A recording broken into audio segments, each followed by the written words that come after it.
Okay, so I'm hoping that we wouldn't have too many interruptions today because the weather conditions are fairly unstable today and will be probably, from what I understand, for the rest of the weekend. This should look familiar. Let me go to the slideshow from beginning. This is the same PowerPoint that I was utilizing in the presentation that we were looking at. So I started off by going through the course description. This is from the course outline, not from the textbook itself, but from the course outline that you have. And the key issues here is that this is by no means the end all and be all of studies in leadership. This is just an introductory course that we're going to be looking at. And the focal point that we're going to be utilizing is we're going to be looking at your personal experiences as much as possible. We're going to get you to start to try and evaluate yourselves in relation to the qualities and the program characteristics that it's looking for the individuals. And we're going to be trying to ask you all to apply those things across the board, right? Somebody's on their way in again. See who that is.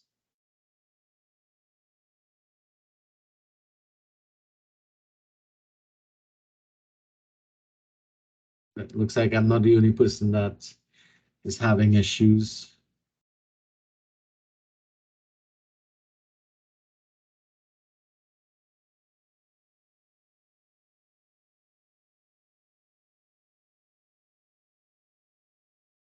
Okay, that doesn't look good.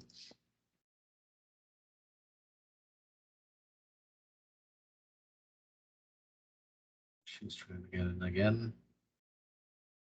All right, looks like she got in this time.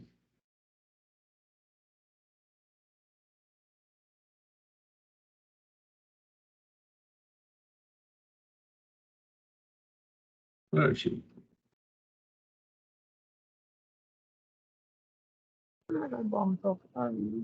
She got bounced again? Oh no, here you are. Now you sure you got bounced? Yeah, your loans just now, but I'll be able to get back. Right. No, it's just that when that happened, I had to kind of bring you back up on it. All right, so I was going through the course description a little bit. So this is the plan that we have.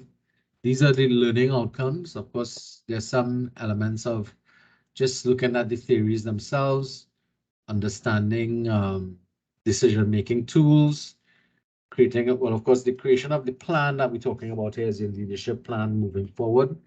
But the one I want to focus on is this one here. Display and modify behaviors indicative of personal philosophy. Now, I talked a lot about this in the presentation because behavior modification is probably one of the most, the word I want to use is probably the most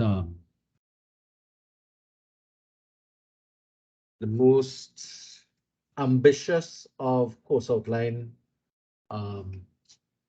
the ambitious objectives of this course outline, because what we're talking about is you modifying your behavior in relation to the material that we're going to evaluate here. How many of y'all think you might be able to, you might think this might be accomplished during the course itself? How many of y'all think you might be able to get to this? Now, one of the things we require in this class is some feedback. Huh? When I ask a question, it's not for good looks. It's for you to respond to the questions that I have. So how many of you all think you? Go ahead. Wait, you're asking me if we can maybe possibly like display behaviors that indicate good leadership or like positive leadership? Well, behaviors that indicates that you've been influenced by the material that we're going to look at. How many of you all go through a class and modify behaviors based upon, and what do you think it means or entails when we talk about behavior modification? What causes you to change behaviors? Like things like you learn like new information about things you might have not really understood, or like you go for experiences that change the way in which you view something. For Right. example, But what do you think would cause that, Greg? I see your hand is up. So my hand was up for the question that you asked, Which and is that my behavior could be modified. Because I know the goal of this is to develop good leadership skills, and so far I learned that leaders are people who actively engage with others to achieve a goal. So I Mhm. think that become that type of person who engages with other people and try to achieve whatever goal. I definitely think I could work on more leadership skills. All right. Jamal, I see your hand is also up. Yes, sir. Two things that come to my mind that could change behavior. One is correction, and the second one would be like personal gain or something. All right. So personal benefit, right? So that we'll talk about that in a little bit. Leah James. Some stuff that could change your behavior, I believe, would be experiencing it, or like seeing other people do it, or like the environment you have been placed in to take up a role of leadership. When was the last time anybody here remembers that they modified their behavior? Terry? um, like modified my behavior. Can it be like any scenario? Like not necessarily And like. it doesn't have to be related to work. It could be related to personal things and that kind of stuff. It doesn't have to be in the context of academics. Okay, well, I guess if I had to like modify one, then I guess recently I went on a hike with my dad and a few relatives to like a tracking station, like a satellite tracking station, and Shagaramas around there. Uh-huh. And it was not an easy hike. It was warm, like super hot. Sun was beating down on us, and it was like a real steep hill. Yeah, I know. I'm familiar with that area. Yeah, it was real So difficult. so But how did that modify your behavior? well, I guess like maybe at first I would have like maybe like stopped like around maybe halfway, or maybe a quarter of the way, because like they number the path in like different numbers. Like the it really starts to get difficult like around maybe number 13.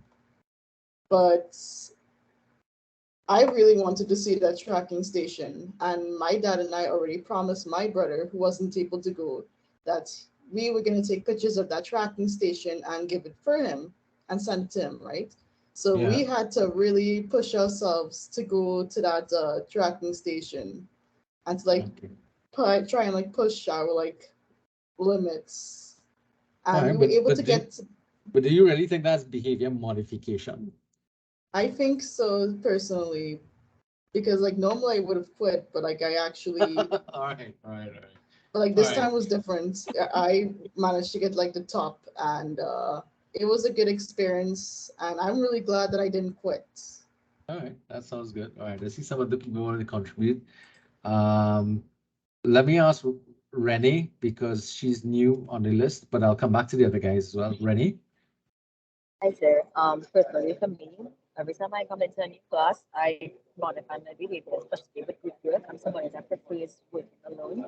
But when we need to get things done, when I need to get people's contact information, when I need to, assign specific roles to people, because that always falls on me, every group that I'm in. Um, so just with regards to general organization of people and making sure that things are, I don't want to say I'm not good with working with people. I am, but I prefer being like doing things by myself, doing projects by myself. But I think that every group project that I do, I'm modifying my behavior in that sense. So that we Well, all work together. that's something you're definitely gonna have to work on because in this Oh no, class that is huge. No, we're going to examine group work in a lot of detail. In fact, one of the groups, one of the chapters we're going to deal with here is with group work. So we'll see. All right, Jamal, sorry. Yes, sir. The last time I quote unquote modify behavior was when I realized that when I interact with my family members, I don't see the history shared with the family member. There's always like a spur of the moment, or you just see the person in the moment. But when I realize that I don't see the history shared with the family member, it opens up a repetition in them doing like a wrong in the future now. But if I see them based on the history and I interact with them based on this, it stops that from happening. So that was the last time I quote unquote modify my behavior. All right. If you understand what I'm saying. Yeah. You've changed your perception of how to look at somebody when you're dealing with them, Yeah. and try to get a deeper understanding. All right, Jamal, that's interesting. Leah? Right. I have two instances where I had to change my behavior. I will just give you one. One being that this year I was placed into like leadership roles in my church, and I was only there for like 3 years, but I think that the influence and the lessons that I actually learned and incorporated in life, my own personal life, led to help me to be able to lead the group I was put in charge of. All right. So, taking on responsibilities, yep, that will be things that would help to develop that. All right, so that's good. Anybody else wanted to ask a question in relation to this behavior modification element that we're talking about? If I leave it like this, can you all see it? Are you seeing the text? Okay. Yes, sir. We see the screen. All right, great. Remember, I think if you're on phones, you could pinch in and stuff like that. You could zoom in. So, all right. Anybody else has anything that they wanted to ask? Because this is a big ask for this course, and this course is going to ask us to change our behaviors. Now, whether or not we're successful with it is going to be dependent solely on how responsive you are to your to the material and how much you're willing to accept it as stimulus for change. And that's one of the things that we have to remember. For us to be able to change, there's generally going to be some level of either external stimulation that comes into play or some sort of internal stimulation or motivation. Right, Mr. Charles? Yes, for me, I think that change has been ongoing for me for quite some time now. Since Psych 103, I'm always consistently and constantly reevaluating myself, my approach to things, and how I deal with people. Right. Also, That's good. my job has a huge role to play because I deal with a lot of traumatized victims, and it really, how to put it, it really causes me to tap into the more patient and understanding side. So I think that it's a constant thing for me. And with new knowledge, as knowledge come forward, It like helps to this shape. course, yeah, it helps a lot. And the personality test that you put up, Did you checked it out already? yeah, I did all of it. All right. You did the online 16 personality. Yeah, The mine online was one. a consulate or something like that. Was a good one. All right. Well, again, this is for personal development. But I think the significance of that test will come up when the first group deals with understanding self. All right. Something I was gonna ask. Do you mind sharing what you don't have to tell us where you work, but what type of work are you involved with that you have to deal with trauma so much? Well, I work with the gender-based violence unit of the TTPS as a detective. All right. And Okay. we're exposed to a lot of family violence involving children and women to the greater extent. All right. Some leading to murder, some leading to serious harm, serious assault, broken bones, Okay. hospitalization. All right, things like so that. you're talking about a lot of physical violence. All right. Okay, Yeah. okay. All right, and with that will come the mental anguish and the emotional violence that came with it as well. Is Yeah, that because you really have to exercise patience because people want help but afraid to access it because it's a volatile situation.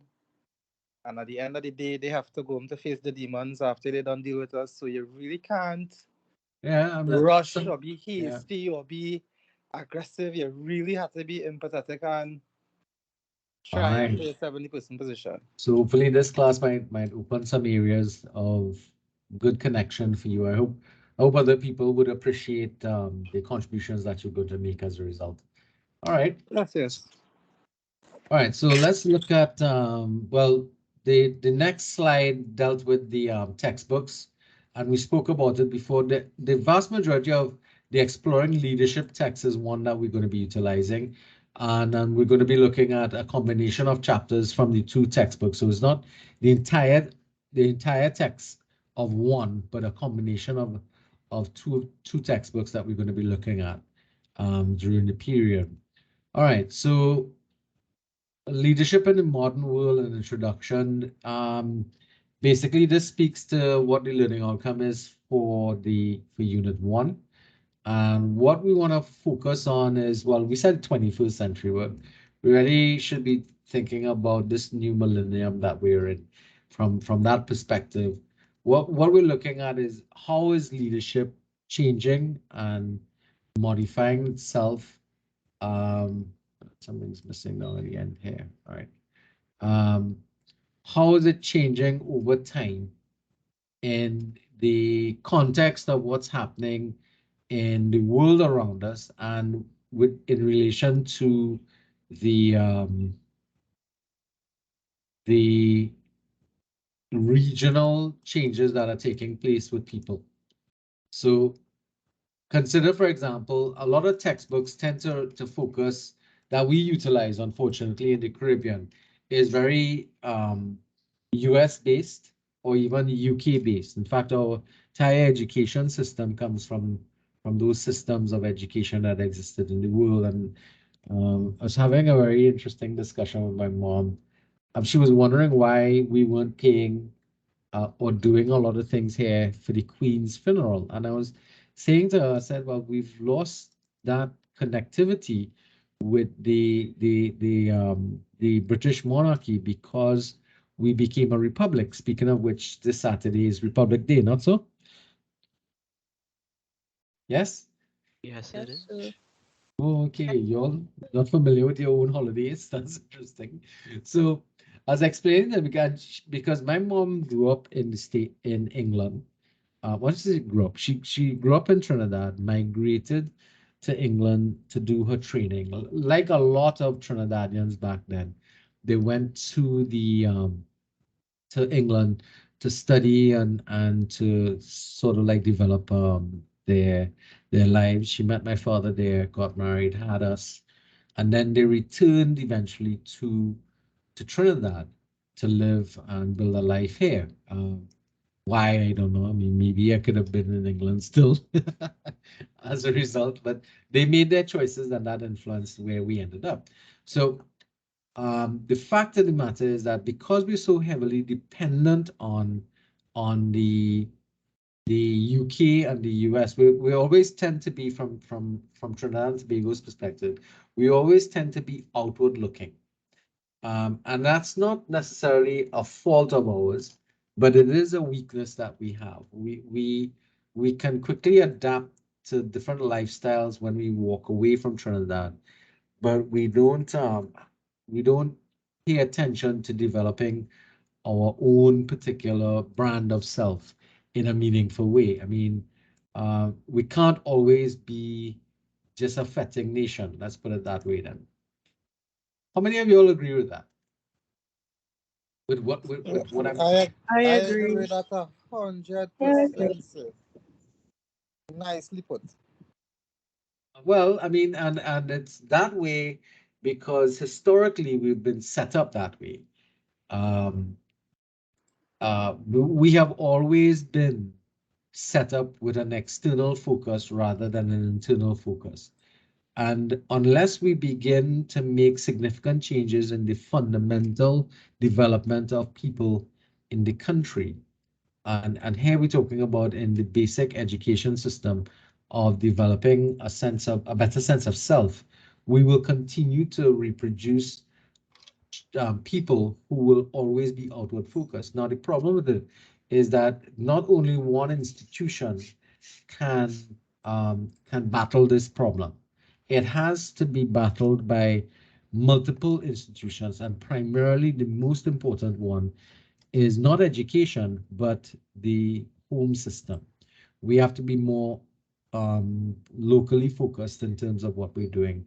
And unfortunately, from one generation to the next, we tend to always be comparing ourselves with the outside world. And we're always saying, well, the outside world is better and they do things better there. And yes, that may be true, but there are a lot of things that we do independently here, individually here, that other people would want to have it done like that in their countries as well. So again, we always see the worst of ourselves, but we never identify that we have good things as well. And that's a poor state to be in when we're dealing with that aspect of ourselves. So anybody wants to comment on that, or they feel okay with that situation? Finding this thing is Sounds good, sir. sounds good. But it doesn't matter if it sounds good. What I'm trying to find out is whether or not you agree with what I'm thinking. Again, this is my perception. Other people may not agree with it. And if you don't agree with it, feel free to say so, because my views are not the end all and be all of what things are like in Trinidad. Again, I have to indicate that I'm an immigrant to Trinidad. I'm not originally born here, but I spent a lot of my life growing up here. But I still had a lot of influence from the UK. Now, I've never been back to the UK, but I've traveled to other countries since then. But I've always looked at the fact that we have so much to offer, but we very oftentimes don't view ourselves as being as good as. And I mean, I started my life off thinking that way too, but I've arrived at an understanding that that external focus of the population has a lot to do with our history, our development. So those are things that we want to pay attention to. Yes, Yes. I agree with what has been said, and I think is because of the failure of our leaders to really allow the nation to evolve into something on its own. We still hold on to so many things from the UK, even some of our old arcade laws, even to the way we do things, and it's like we stuck. And the only thing we hold on to is our cultural identity. So we have the carnival, we have the party, we have the beautiful spirit, we have all of that. But in terms of things to make real progress, we are not stepping in that direction, in my opinion. And we still hold on to a lot of things that we should done away with long time ago. Well, That's my opinion. So I disagree with our leaders' talk, where the sir. law is concerned. right, hold on, Jamal, that was you? Yeah, yes, sir, yeah. Yeah, go ahead. I highly disagree with our leader talk. In this country, in these, it needs to have leaders like the same thing in this class. That people who want to put the foot forward and revamp things for their own self and pave the way. It have nothing to do with the people in power, but the individual itself. That is the way I view it.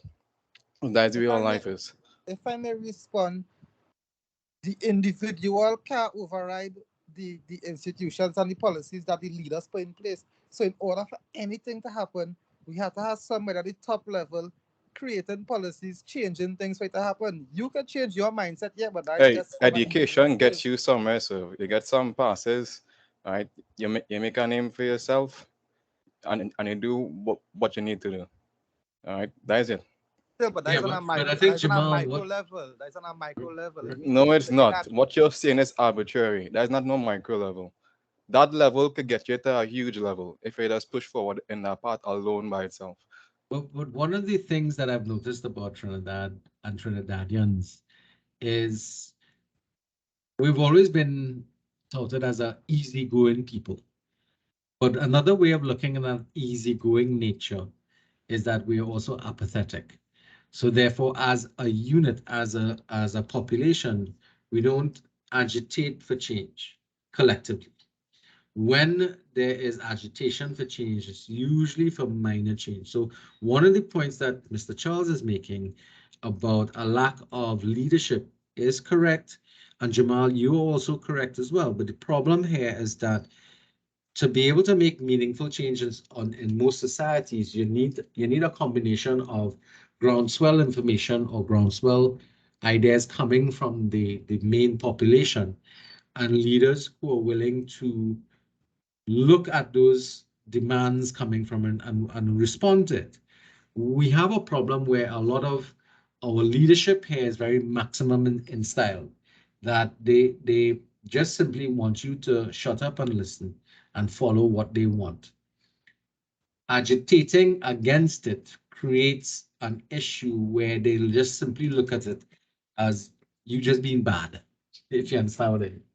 And that is something that a lot of leaders don't appreciate, and they prefer the kind of more sheeple or sheep kind of behavior that we see with a lot of people, simply because it suits them or it is advantageous to them. If they behave in that manner, they are rewarded, and that reward keeps them in line. And that is a serious issue that we will have to tackle in the class, and we will deal with attitudes towards leadership moving forward.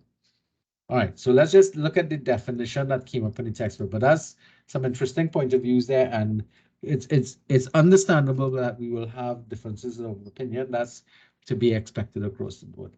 So the model that we're looking at is actually something called the relational leadership model. So if you've gone through this presentation before, you've looked at it. This was the definition that it spoke about. Leadership is a relational and ethical process of people together attempting to accomplish positive change. Now, there are a couple of caveats to this thing. The takeaway from this is that leadership is about relationships.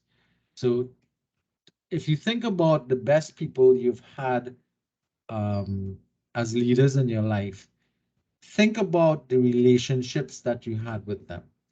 As opposed to that, think about leadership situations you've been in where it's not been very good. Consider, for example, what the relationship was like there. And what we tend to find is that where there's an amicable relationship between individuals, leadership, the leaders and the followers or the subordinates in the situation, you'd find that the experience is heavily linked to the nature of the relationship that you had with the person. Now, positive is another element that we need to pay attention to, because positive change is relative. Now, what do I mean by that? Anybody understands what that means? Or they think they understand what that means? Why am I saying that positive change is relative? It It depends on the person's depends on who point it of view. benefits. Okay, so there were two people speaking, so I was hearing a new voice there. Leah, was that you? I didn't know my mic was on, but no, I did not I speak. know it was me and Adanik. All right, go ahead. What was the point you were making? I was saying that positivity is relative. In that case, is relative because it depends on who the change benefits. You know. Yeah, not everybody would view change as being positive, depending upon what side of the change they're on. So, and then we have to think about it from that perspective as well, that any change can be positive. It just depends upon your perception of what is right, wrong, what is good, what is bad, kind of things like that. So we start to run into relativism in situations like that. So those are things that we have to pay attention to as well. All right. All right. So when we think about politics, so I started to bring up this and why I'm having these issues, right? So when I started to look at politics, or the text itself starts to say, okay, so when we think about leadership, we think about leadership in different contexts. And one of the frameworks that they said is that it looks at leadership through political science as one of the frames that we look at.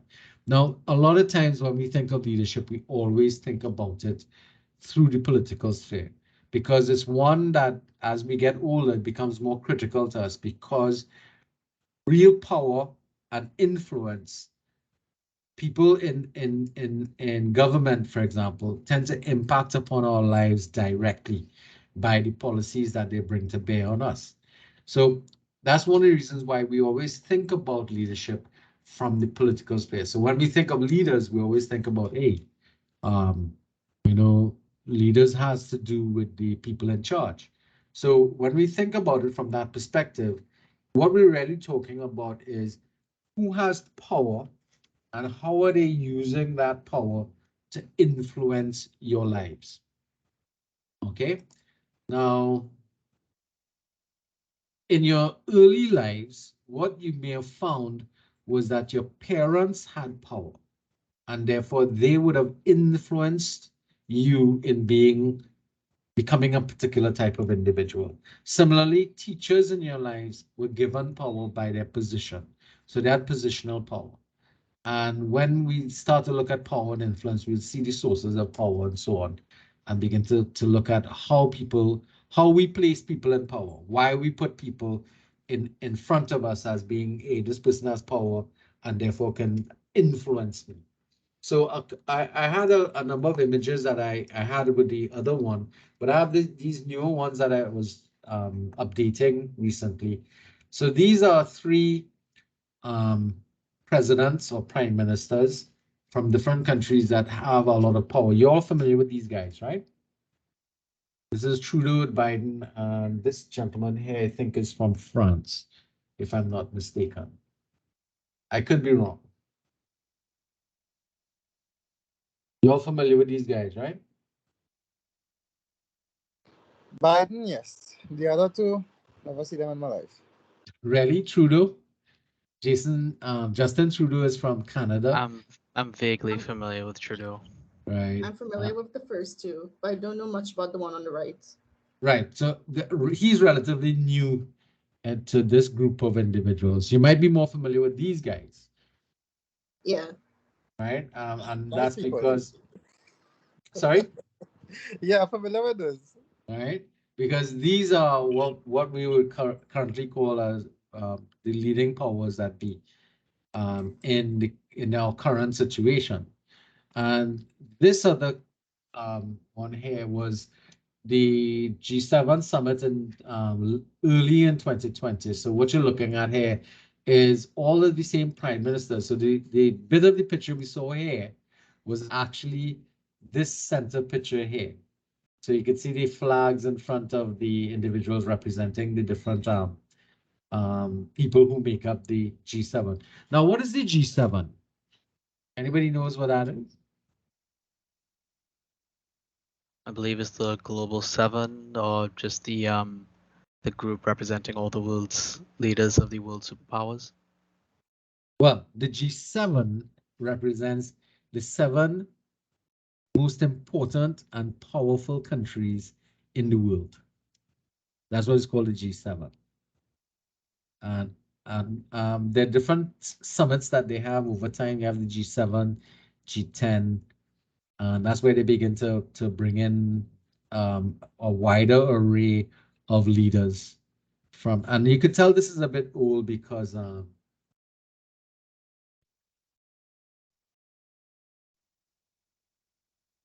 you could tell it's a bit old because Boris Johnson is still in this photo.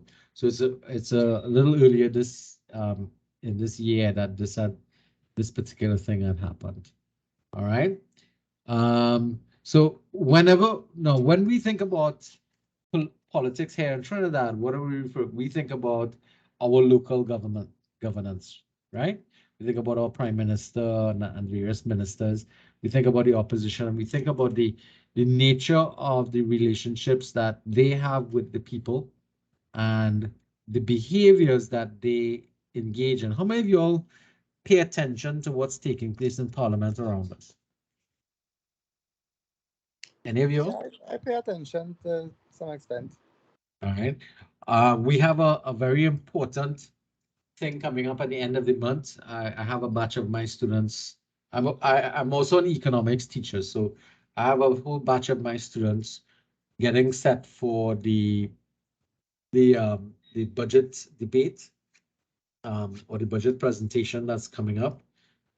Why is that so important as a nation for us to be aware of what's taking place? I know it's boring as hell, and some people hate it. They don't like it. They don't bother themselves with it. They just find it's a waste of time to spend 3 hours and listen to a man yabbering on about a whole set of irrelevant things. But is it really that it's irrelevant? What do you think? Is the budget Well, speech going to be irrelevant or is it relevant? it's irrelevant. It's just that they just overdo it with the time and how long they're talking for. Because I can see a little economy like this going 3 hours, and when you have like in the States, it's like half an hour.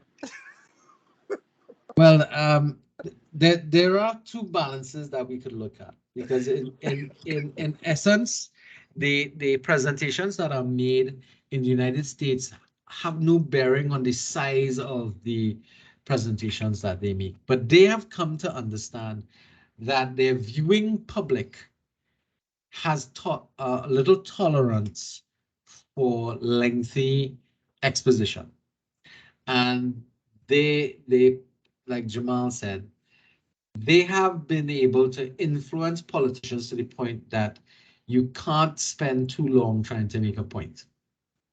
But the reality of it is that if you look at the nature or the structure of a budget presentation that most of the finance ministers present, there are three phases to it. One, they look at an introduction where they try to couch what the context of the current budget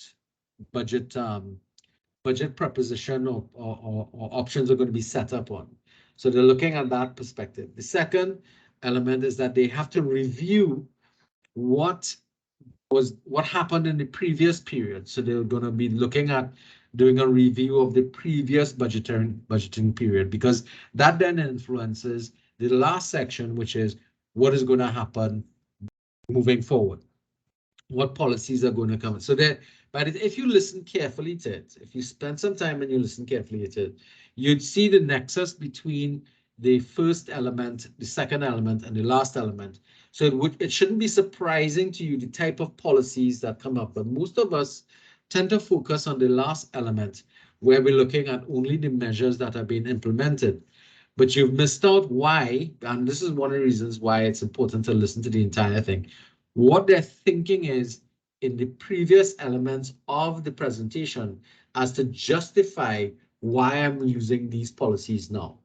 So and if you listen to it carefully, you'll be able to get that type of understanding. So you could start to halfway through reflect upon, well, sometimes myself, I go through it and I listen, and then I listen to the policies that come up and said, well, I thought you were talking about something else earlier on, and you don't see a connection between the two. So you can look at how the nexus is being made and if it's at all being made properly.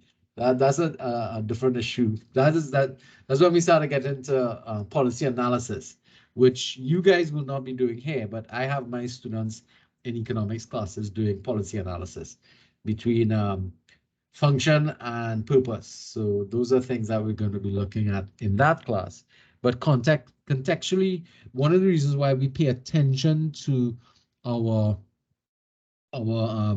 leaders in situations like that. So, for example, during the pandemic, when they were doing presentations on almost on every 2 days or so, when they were giving reports about the pandemic and what was happening, it was important because we were paying attention to what was happening, and we were getting policy changes taking place, and very specific information was being presented to us in relation to what was taking place across the board, and it affected our behaviors on a regular basis. So a budget is similar to that. It just takes a little longer for us to feel it directly, if we think about it from that perspective.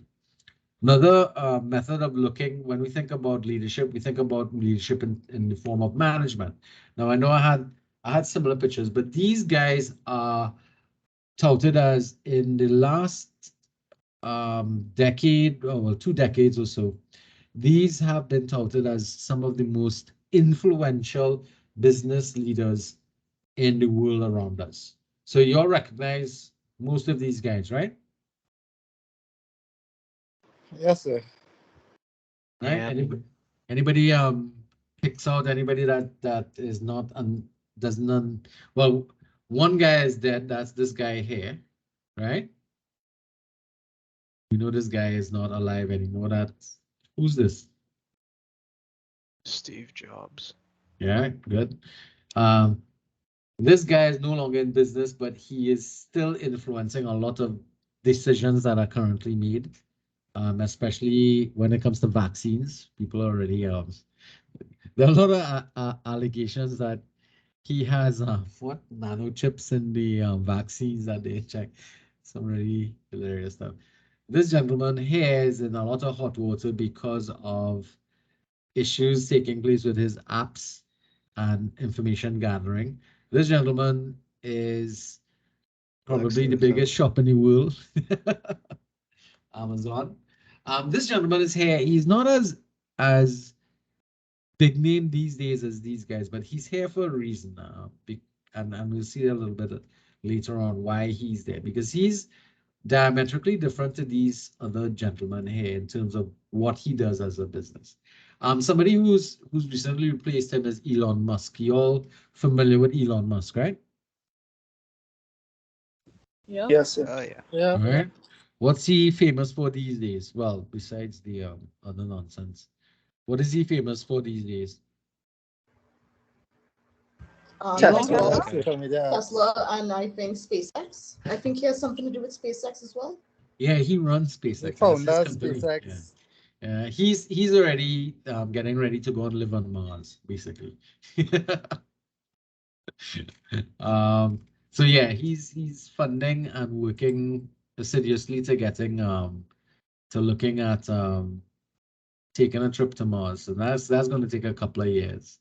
All right, so that's what we're talking about. I know in the one that I did for the presentation, we had a few more images of different leaders and stuff like that. But just when we think about leadership and management, we always look for what are the most successful managers doing.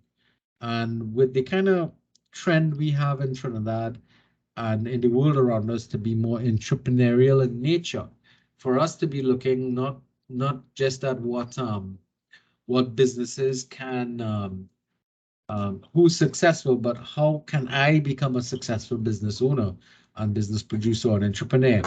One of the issues that comes up with that is that we have to remember that our education system is not geared towards producing entrepreneurs. It's geared towards producing consumers. All right, and that is one of the challenges that the education system faces, because the education system does not encourage high levels of critical thinking, because that's something that we always talk about in our course outlines, that we want to try and develop critical thinking entrepreneur. You all are familiar with the pillars of Costat's thing, right? With the Costat's vision and mission and student thing. One of the couple of the areas is entrepreneurial thinking and critical thinking. If you look at your course outlines, you'd see those things identified as focal points, or I think they call it student characteristics, that you'll be entrepreneurial in your thinking and stuff like that. And it's an uphill battle, because thinking like entrepreneurs is different, vastly different to thinking like a consumer. and being locked down and not willing to take risk is part of that whole issue that we have to pay attention to as well. So that's something that something else we can discuss. Anthropology, another framework through which we um, look at leadership, and this has to do primarily with looking at how our culture looks at leadership, and it will also look at language and norms and stuff like that.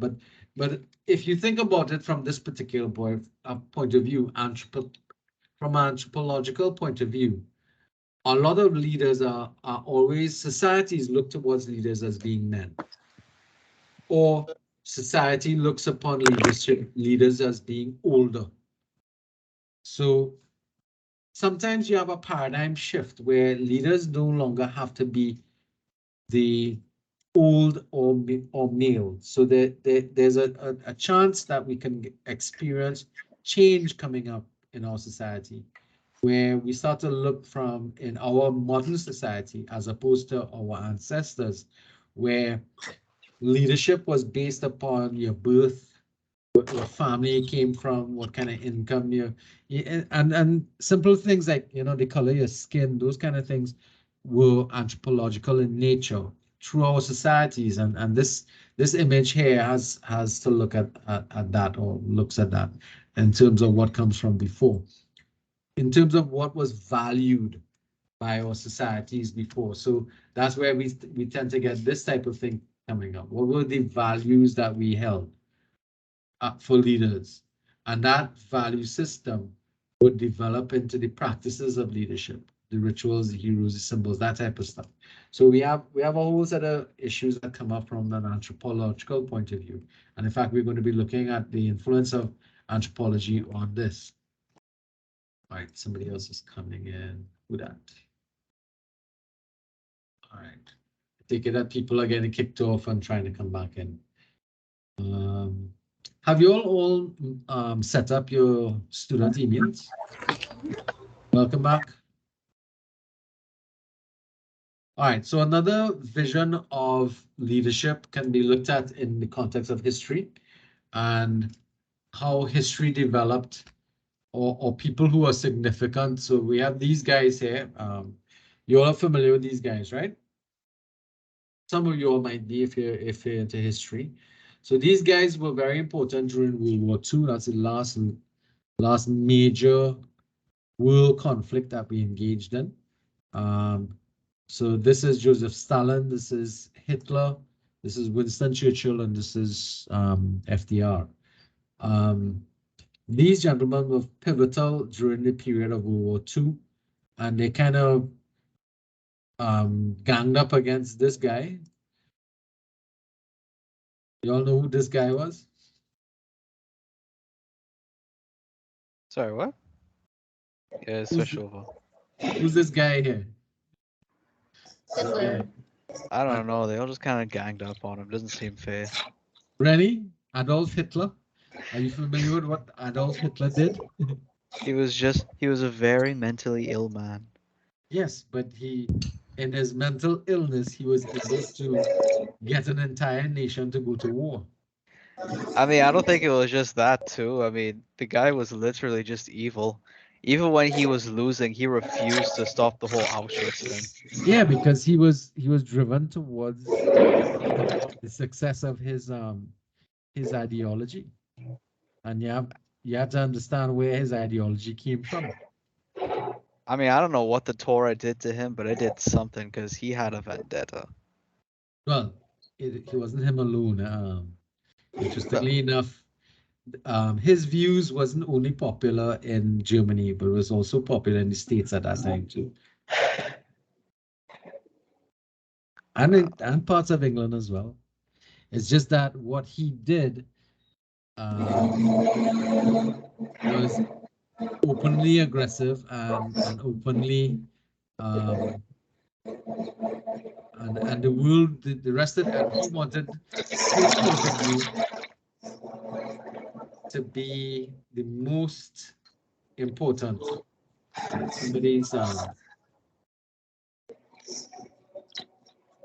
Somebody's microphone is open.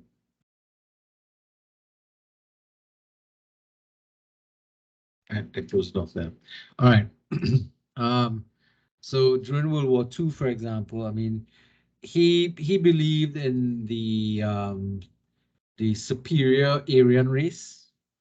So you have his historical you can see that in neo-Nazi movements in the world around us, in the United States and other places, and in Germany they don't tolerate it as much because they're fearful of ending back up, but they do have people who would have that white supremacist type of thinking that goes on. And when they eventually finished dealing with Adolf Hitler, they also turned on Stalin and Russia, and that was during the development of the Cold War. But he was not a nice guy either. He was very violent guy. None of these guys are innocent. It's just that the world looked at them in history as people who played significant roles during that period of time. And that's one of the ways in which we can look at the historic development. So this guy, for example, anybody can recognize this gentleman? And what is he? Martin Luther King. Right, Dr. Martin Luther King, and he's famous for what?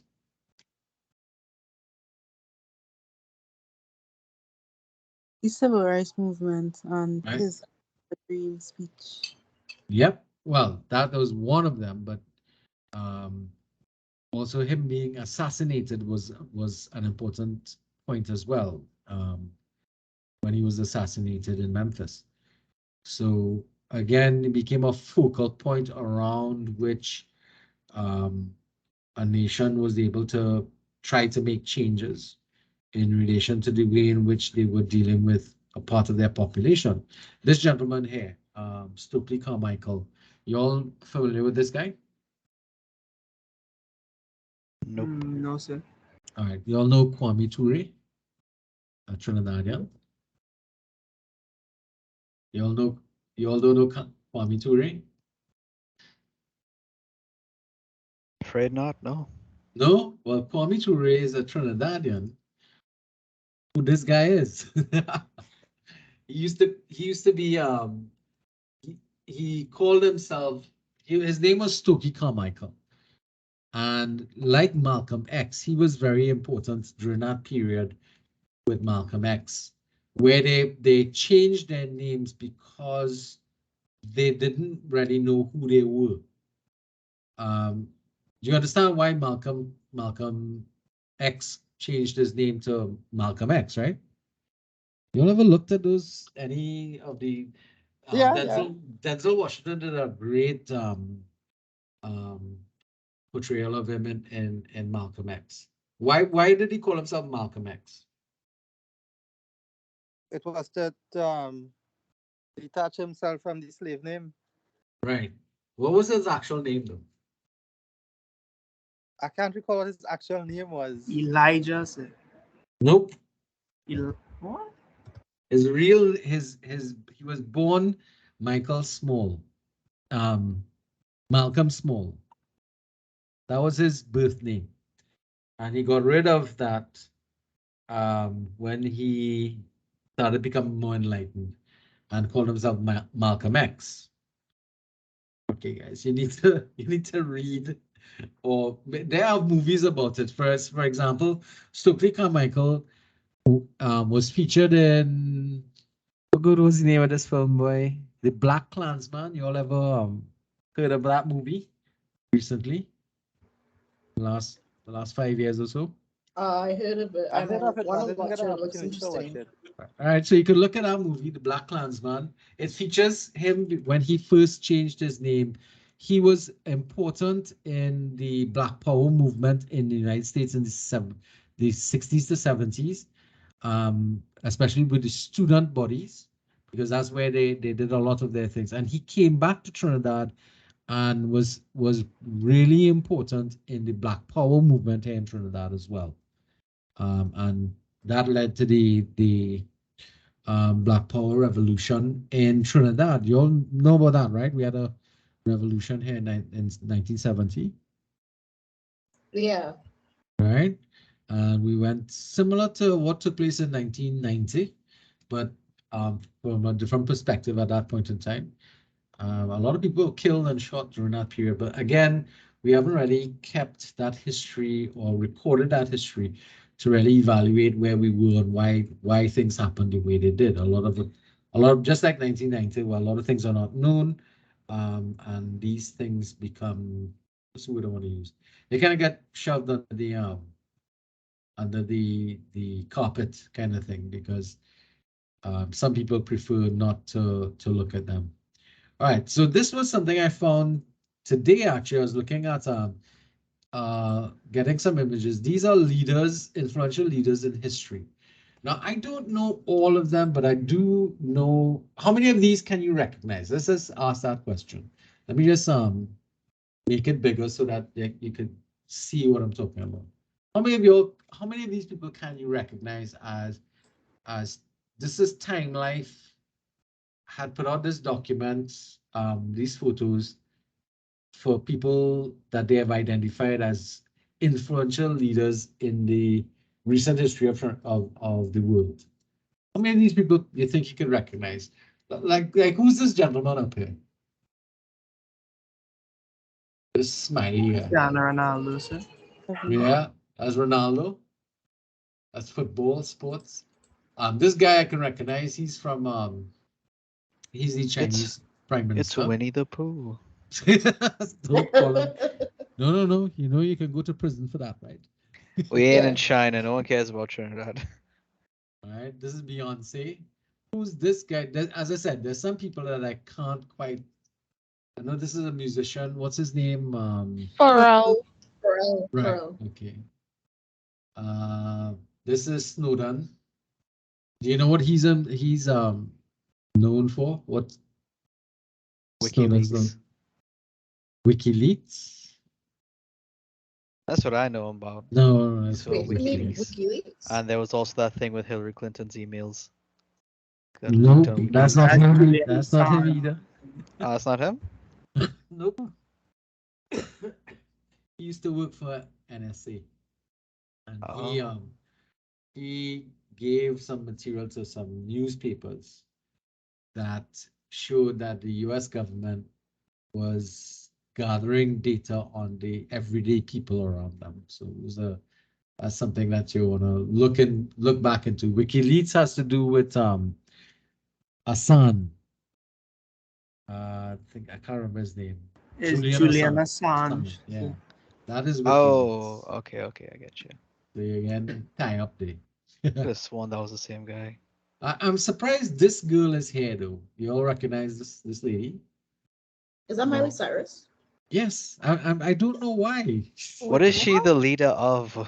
Well, influential people in our past history, recent past history. I mean, I was just gonna say a best representative of what Disney does to a person. That's true. That could be one reason. But it's interesting to look at that at this collage of photos of different individuals who are touted as being influential people in our society today from our recent history as opposed to our more distant history. All right. So something for you to look at and think about.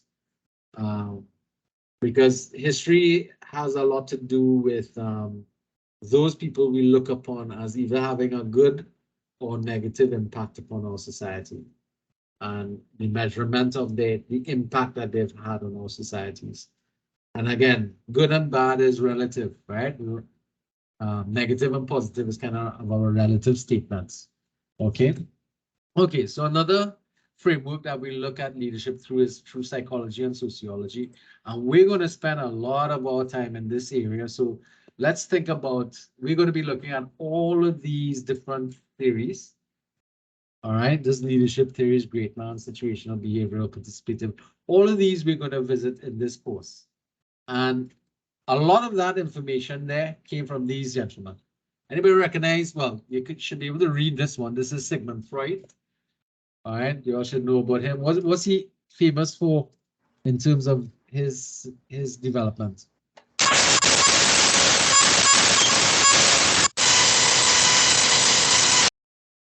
Who that? All right.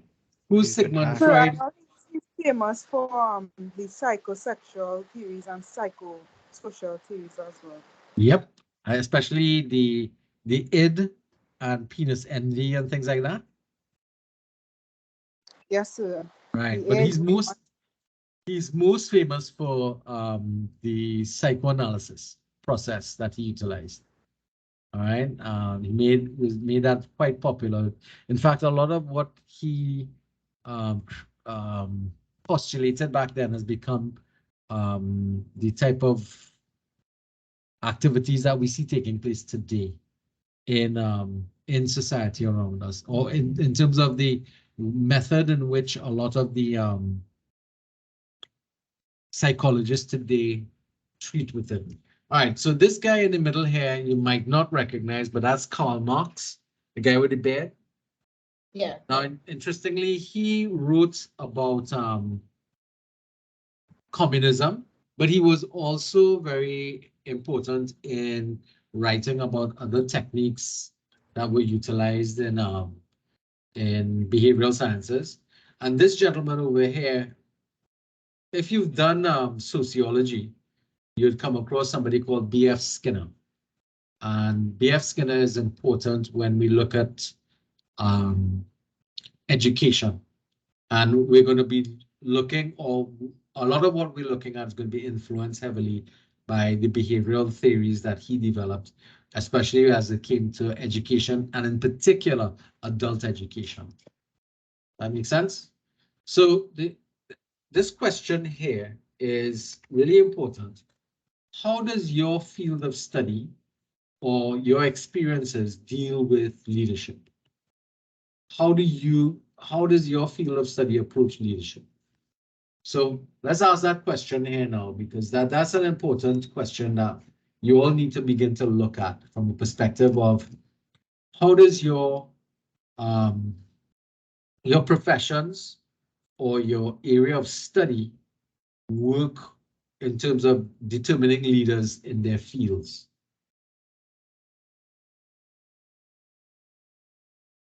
Anybody? Yeah, Greg, go ahead. What field are we talking about here? business management. All right. So So in my mhm. go ahead. What determines leadership in that field? So there are different types of leaderships, but mostly you would see positional leaderships. So the people who are appointed in a certain position, they are allowed to use their positional power to have an influence on their subordinates. So they could use coercion or any sort of rewards or anything attached to their positional power. They could use that to influence people and motivate them. But what they find is that not all the time that will work, because people are not always motivated by rewards. So they will try to use other Other types of techniques? power. Yeah. So like they might want to be more people based and try to connect with people and develop relationships so that people would respect them and not just fear them and only listen to them because of their power. All The right, that makes position of sense. power. Okay. Terry, you wanted to say something? Thank you, Greg. Yeah, I wanted to try and say something. So my About, field, all right, go ahead. So like I'm currently studying for like a bachelor's degree in radiography, right? And well, we have, well, whenever I go out to clinicals, like we would always work with the radiographer in the room, who would be like more or less like the leader as well as like our mentor, and like they would like help us like understand how to do various projections on like various body parts and various angles. And oftentimes we're not usually working by ourselves, like we're working with like the radiographer as well as whoever else comes in. So like we would have students from different practicums, like practicums 1, 2, and 3. Sometimes we would have like new students who are now starting or like currently in their fundamentals, and it would be like different people at like different skill levels. So it would be like people who are like maybe in like the early practicums, like 1 and 2.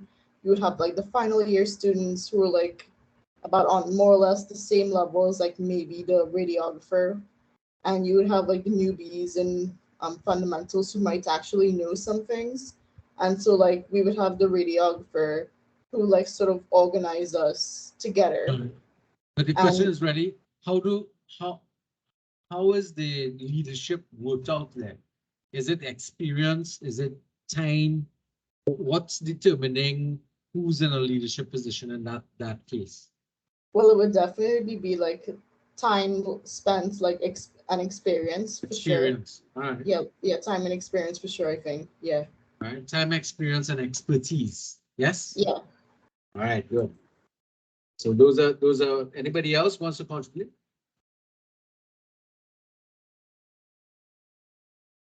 Chelsea, what field are you coming from?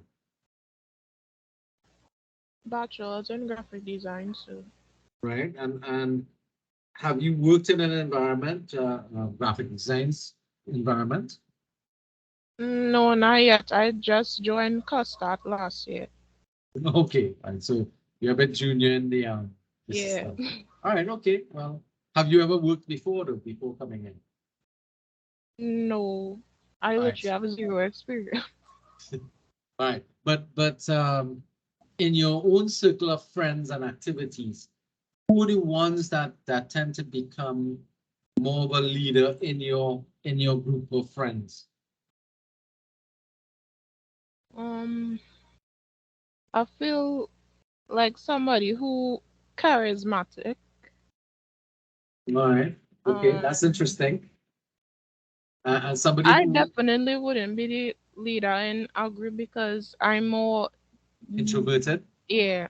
All right, So I okay, feel like if I had a friend group and the person who was more charismatic and more outspoken would be a good fit. I all find right, I always ended up becoming friends with people like that. all right. That's an interesting observation because that's true. One of the first things that happens in terms of some people becoming leaders is the fact that they are a little more, as opposed to being introvert, they tend to be extroverts and they tend to attract people and very lively in a line or a social setting. And that Yeah. kind of sets them up as being attractive to other people who may not necessarily be in the same format, like yourself being an introvert, being attracted to that person as a leader. Yeah. Yeah. All right. Okay, so let's move on. So we're looking at leadership, and I like this quotation here. I left it here for you guys to look at. It comes from the same textbook that we're looking at, and it comes from Tao as a Tao proverb. The superficial leader cannot see how things happen, even though the evidence is everywhere. This leader is swept up by drama, sensation, and excitement, and this confusion is blinding. But the leader who returns again and again to awareness of process has a deep sense of how things happen.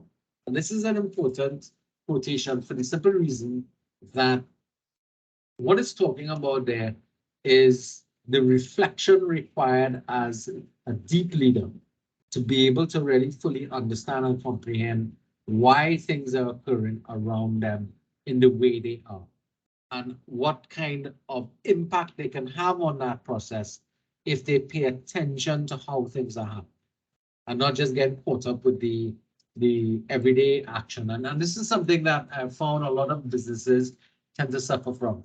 They focus on the busy work, getting everything done, but they are not reflecting on why we're doing things the way we're doing it. And without that kind of reflection, it doesn't lead to meaningful change in the long run. Because you're just kind of caught up with the day-to-day activities of what's taking place.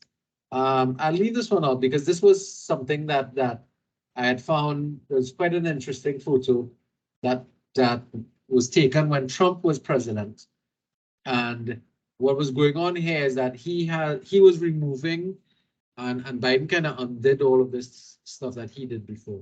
He was removing the United States from the Kyoto Convention, and you can see from his body language, he's sitting there staring at people with his arms crossed across his chest, and basically just kind of locking everybody out, where everybody else is leaning over and trying to implore him into, you know, becoming more acceptable, but he's just ignoring everybody. And Trump is one of those kind of leaders that he's very aware and utilizes the confusion of what is taking place to distract against what is going on here. So you all might be familiar with that whole concept of leaders utilizing distraction as a way to hide what they're actually doing. I don't know if you're familiar with that. You're familiar with that concept of distraction? Something's happening here, and to distract you from what's taking place here, a whole lot of bacchanal happening over here. So while you're focused over here, something really critical and important is taking place here, and you're not paying attention to it. Or very few people might be paying attention to it. Yeah. Yeah, that kind of distraction is a technique that is oftentimes utilized in politics to be able to make a change without other people being very confusing. A technique that sometimes uses calling meetings on a Friday evening. If you work in an office where they call meetings regularly on Friday evening, you know they're trying to do, right? They're trying to push something through that is not going to be popular. So we used to have a head of department that loved to call meetings on a Friday evening because he knew that he would not have too much too much, as you would want to say, opposition to the decisions that was being made. Everybody would quickly agree because on a Friday evening, everybody wants to do what? They want to get home, yeah? It's Friday after all. All right. So the relational leadership model is a model that's going to sit heavily upon psychological studies and educational studies. And it's going to focus our attention on looking at understanding ourselves. So we're going to be looking a lot about self-reflection and self-awareness. And we also need to be aware not only of who we think we are, but also analyzing how other people see us. All right. Coming to grips with your own personal value systems is going to be another element, so that the developmental process starts with self-awareness from different aspects or different angles. To be able to become that, we need to practice effective listening, compromise, collaboration, and we have to, of course, put these things into practice. Now, what is effective listening? Who can define that for me? Are there any communication majors in this group? Yes, sir. All right, so you tell me, what is effective communication?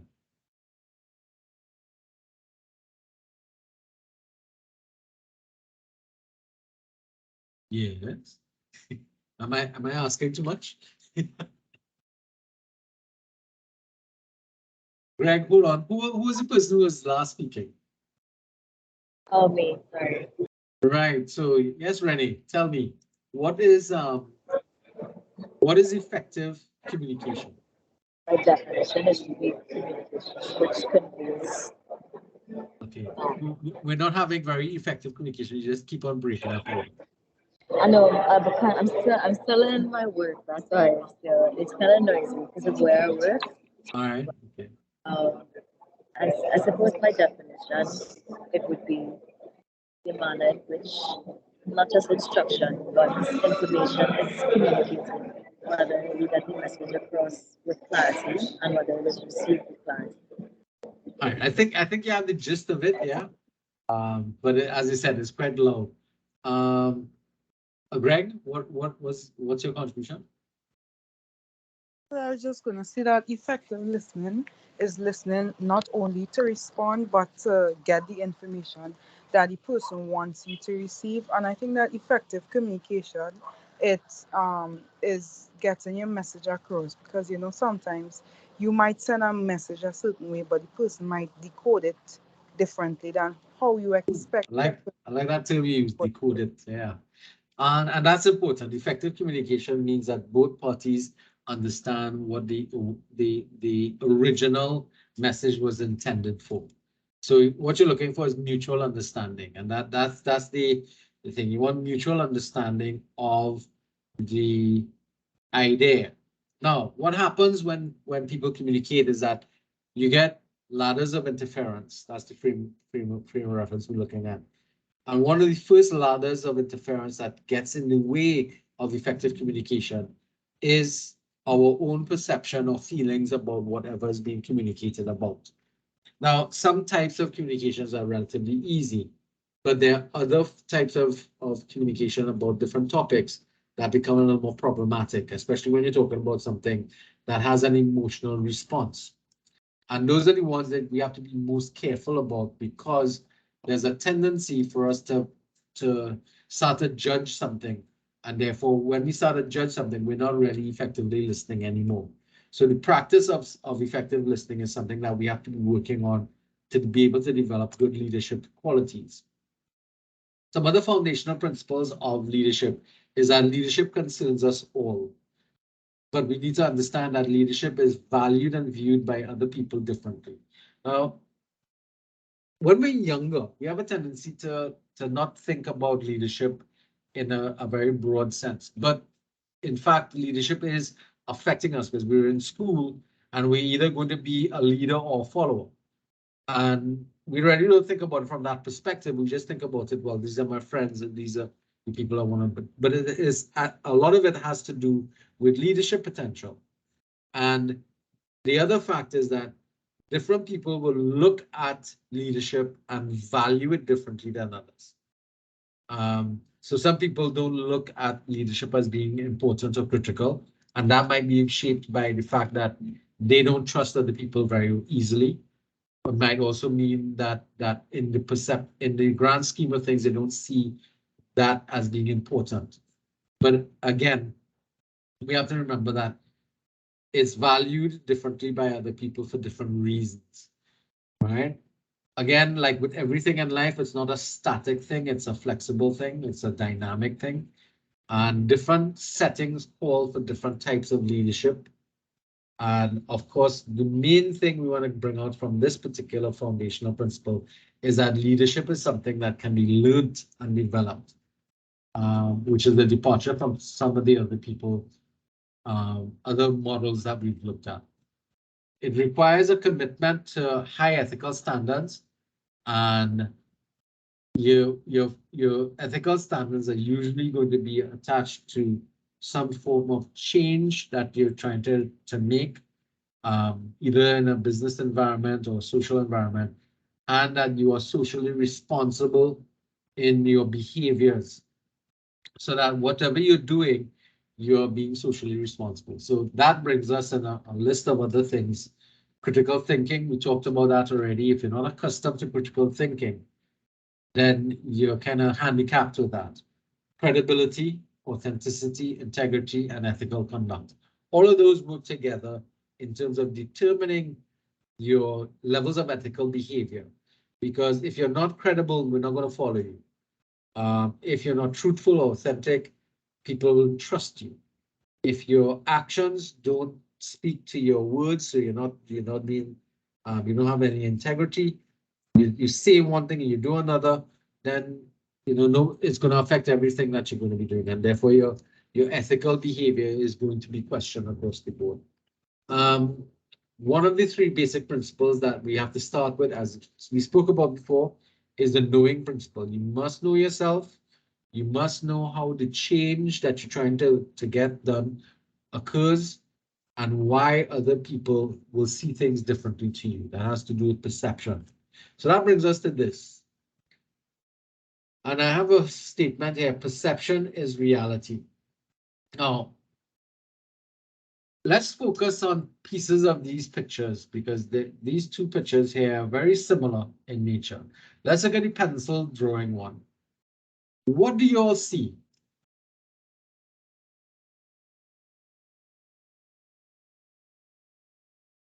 A woman turned to the side. Looking back, right? Over Yeah. her shoulder. Anybody sees anything different?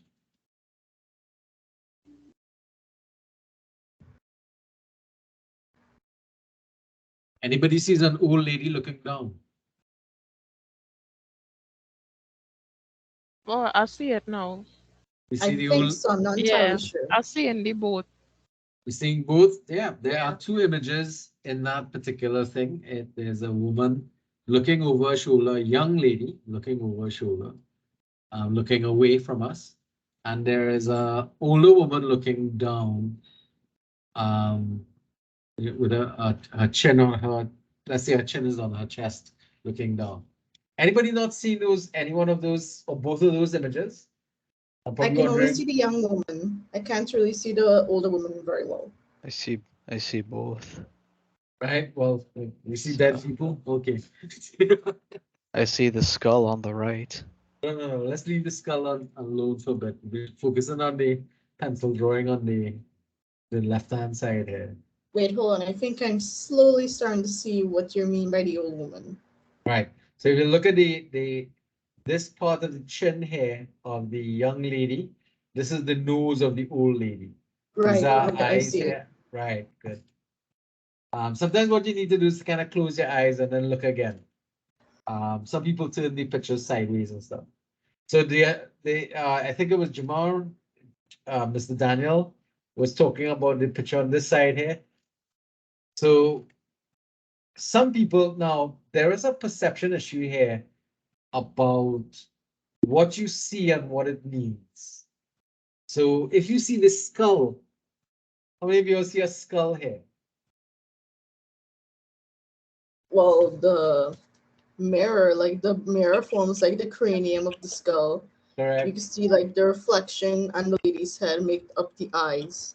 Uh, There's something making up the nose. I can't exactly make it out, but like you can see the nose as well. That black right, splotch. there's a dark spot here, yeah. And the teeth, you can see like the little perfume Bottles. bottles or whatever she has on the Yeah. desk. And like Right. the chin with the mandible and everything. It's Yep. made up by like that cloth on the table. Yep. Excellent. But you're also clearly seeing the woman looking in the mirror. Yeah. All right. So again, one of the things that I remember the first time that I heard this statement and I kind of like, what the hell? You say perception is reality. And the way I heard it the first time, perception is not real. That was the statement that somebody made to me, and I thought that person had to be absolutely a lunatic. But the reality of it is perception is your perception of any particular thing is the reality that you're working with. Would you accept that whatever perception you have about something is the reality that you're working with? Yes. That makes sense? And that's something that we as potential leaders and generally as people we need to remember. Whatever somebody's perception is how they're going to work or treat with life in relation to it.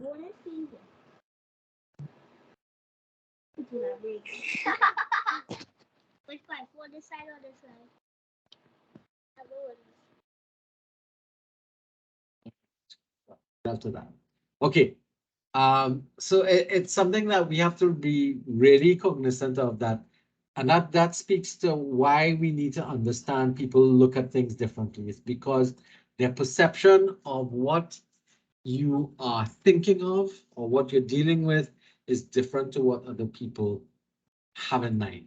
And that's something that you have to pay attention to all the time. Okay. All right. Second element in terms of the principles, basic principles, is the being principle. In order to be, you can't just know everything, but you have to start being and behaving in this way. So you have to be ethical, principled, open, caring, and inclusive. Now, ethical and principled, we can understand. What does open and inclusive mean? Let's deal with that. What does open and inclusive mean? I'm assuming that would mean like being open to like new ideas, being open to different perspective and working with different types of people. And inclusive. Inclusive of a variety of different people you'll be working with from different backgrounds. Right, good. So here we talk about diversity, right? Yeah. Dealing with diverse communities. And that sounds relatively easy, yeah?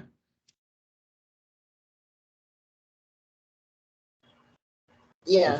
If we look around us today, that's actually not true. A lot of people have serious difficulties working with people who are different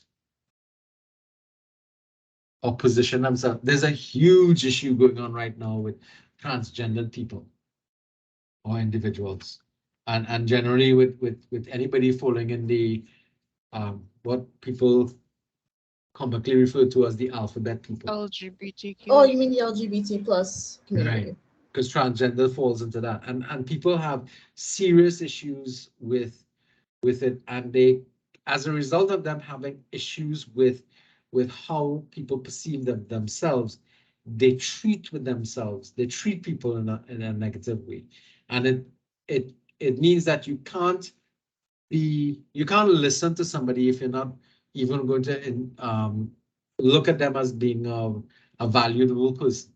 And this is something that we have a tendency that a lot of our culture tends to be exclusive in nature, in that we tend to, you're not part of us, you're different to us, so therefore you have to stay on that side. And that is not what we're looking at here with leadership development. Leadership development is asking you to be inclusive. And there are lots of aspects of our lives that tend to be focus its point on being exclusive in nature, and rather than being inclusive overall. And that's something that you have to pay attention to, because each person here comes with a different set of tools or set of influences, and those influences have to be evaluated in relation to where they sit on the being aspect. So that's why I brought this particular quotation up, and which is why I left Mr. Branston here. And he says, having a personality of caring about people is important. You cannot be a good leader unless you generally like people. And that is how you bring out the best in them. Now, and this is what this being open and inclusive and caring, this is the point I'm trying to make here, that you can't be a good leader if you don't care about people. And you can't care only about some people and not others. Your caring must be across the board. Because if you care more for one group of individuals as opposed to another, then you're going to create problems. You're going to create divisiveness in your organization or in the world around you. And that is a critical issue that you want to pay attention to across the board. So that's one of the dangers with trying to be open and caring. It is a challenge to be inclusive and caring, as this gentleman here. And one of the things about Mr. Branston here is that he failed a lot as a leader, and each time he failed, he learned more. And that's something that we have to understand, that failure is not the end of the journey. Failure is just part of the journey to eventually get to the point where you succeed. If you look at failure as the end point, then you're never going to achieve things in life. Now, the third part of the developmental process is the doing part. So we talked about the being, we talked about the knowing, being, and now we talk about the doing. So now you have to actually do it. You have to act in a social responsible way that is consistent and congruent. And you have to act in your community and on what you believe in, your commitments, and what you are interested in doing, which is your passions. So acting in a social responsibility means that we are behaving in a way that we are taking everybody else's position, point of view, and conditionalities into account. We are being consistent in our behavior and congruent in all parts of our lives, which means it can't only be that you behave one way at work and then you behave a different way when you're home.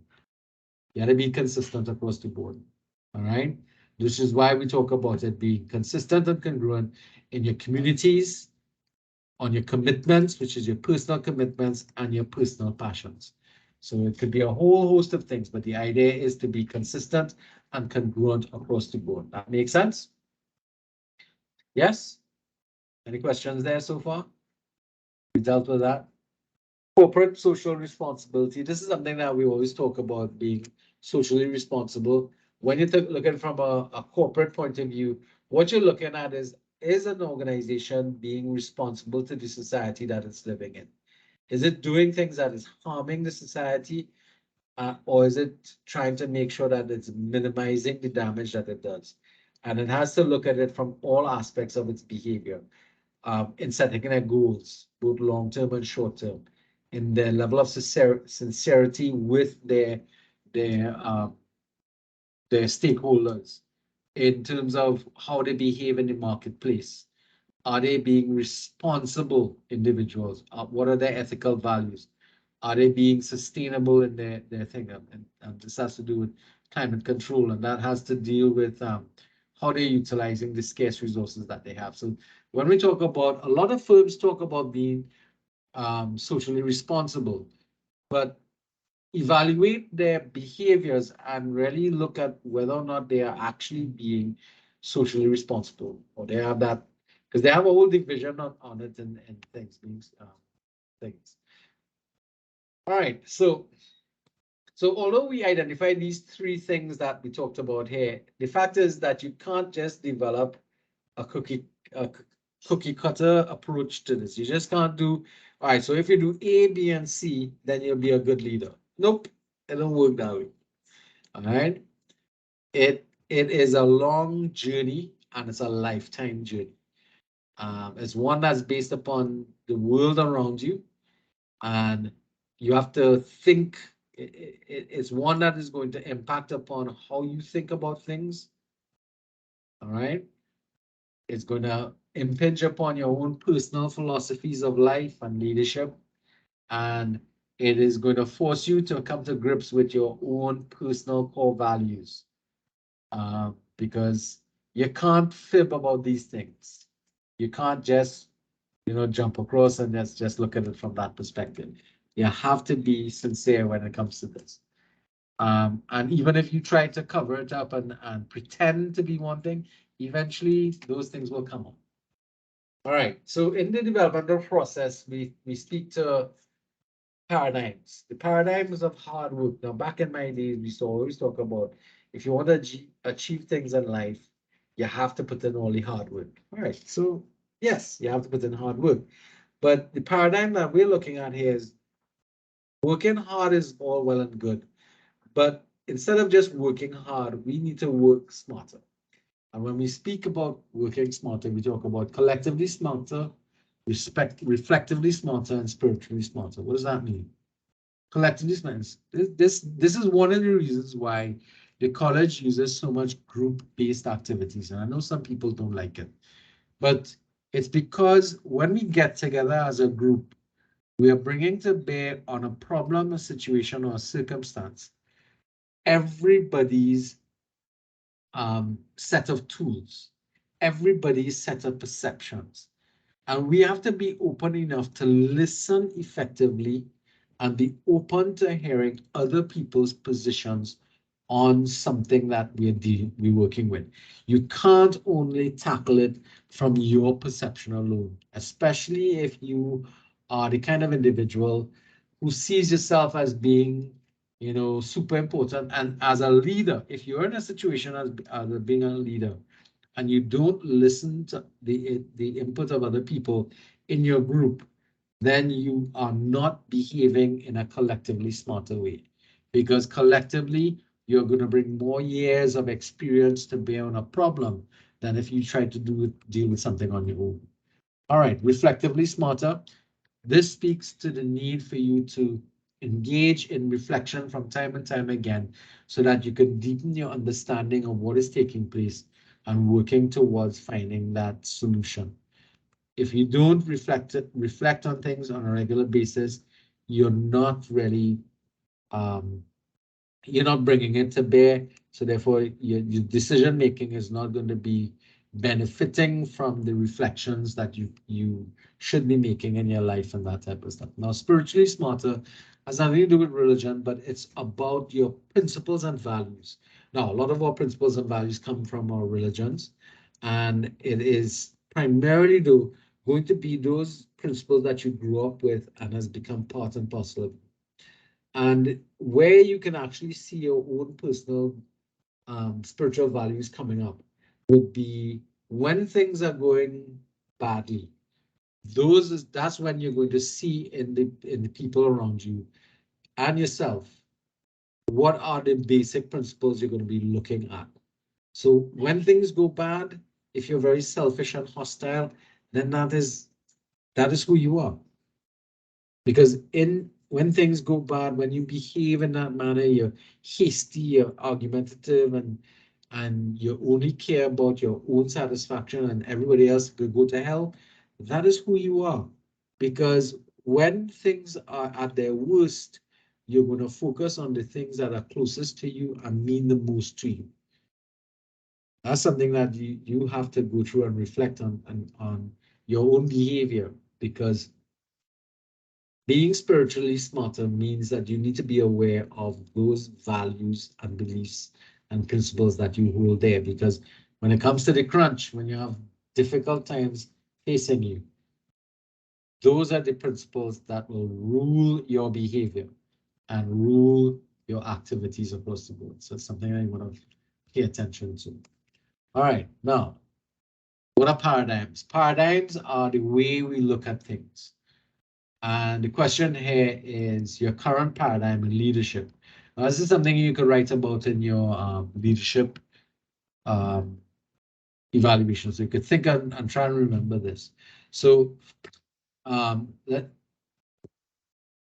let's look at a paradigm shifting. When there's a shift in paradigms, it means you're going to change the way in which you view the world around you. So how many of you all experienced a paradigm shift when we had to change our mode of presentation of classes during the pandemic? And right now, funny thing about it is that we thought that we'd have gotten, as soon as pandemic was over and that kind of stuff, we'll rush back into the classrooms. That's something that we have in trouble with. How many of you all are more comfortable now with the online classroom than you thought you would have been at the beginning? Me. I always welcome the online classes. I've done online programs before, so it actually works out fine for me. Right, I understand. So I think I heard a no in the back there. Who was that?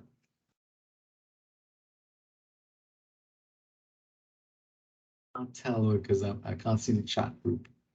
Try something.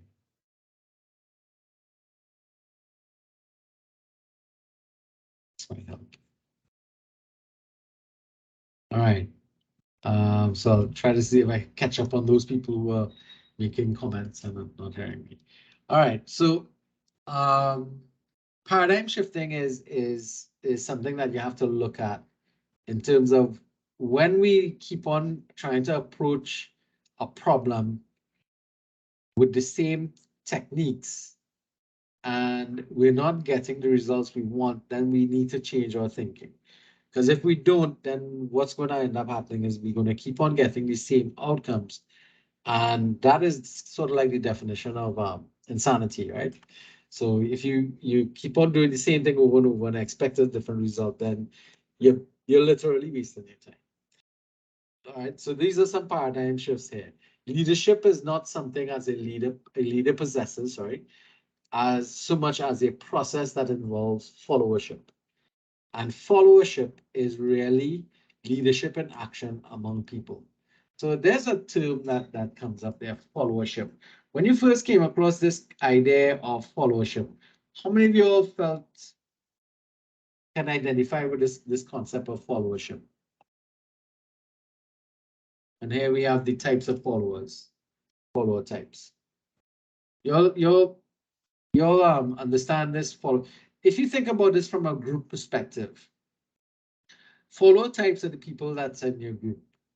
You might have emerged as the leader in the group, but you're going to be treated with a number of different types of individuals that will end up in your group. So you have politicians, partners, contributors, and subordinates. And what you have here in terms of this particular representation here, which again comes from the textbook, is a situation where you have, we're measuring the relational initiative and performance initiative. So somebody who's over here as a partner has high relational and high performance initiatives. So that person is actually going to be the kind of individual that if you're a very strong leader, you might feel challenged by that individual a lot. Because they are going to be just as strong as you are as a leader. But it means that they are going to be willing to work and quite able to work on their own without necessarily having to be prodded along. Politicians, on the other hand, have a good relational initiative, but they have poor performance initiative. We have a lot of guys or people like this who talk the talk, but actually don't do anything. If, however, you end up with a lot of too many politicians in a group, you'll need to know how to work with them to be able to get them into the type of follower that you want to look at. A contributor, this is somebody, and a lot of people tend to fall in this. They're quite willing to do the work, but they don't like to get involved with the relational or social aspect of it. So you have a lot of people who work in group work, for example, and they're what's the word I want to use? They're okay doing the grunt work, but when it comes to presenting, they're very afraid of presenting and stuff like that. How many of you all met people like that, or you yourself might be something along those lines? That sound like me. Well, at least you're not a subordinate, right? A subordinate Only is somebody. because I have anxiety. So Right. And anxiety is one of the issues that comes up. So you're quite willing to do the work, but you're not willing to kind of put yourself out there in terms of it. But you don't want to be a subordinate, somebody who just doesn't care about anything. They don't care about the work. They don't care about the relationships they develop with the other members of the group. So those are 4 follower types that came from the text. Now there's another follower type model. Oops, that back up. All right, that's this one here, 7 follower types. This is from Hyacinth, Bridget Hyacinth. So you have the leaders surrounded by loyalists, sycophants, critics, opportunists, spectators, traitors, and realists. So this is more in terms of the political sphere. These are the kind of followers that you'll tend to have in larger groups. So loyalists are people who are absolutely loyal to you. Sycophants, they're only there because they can get something from you. Critics are there only to criticize you.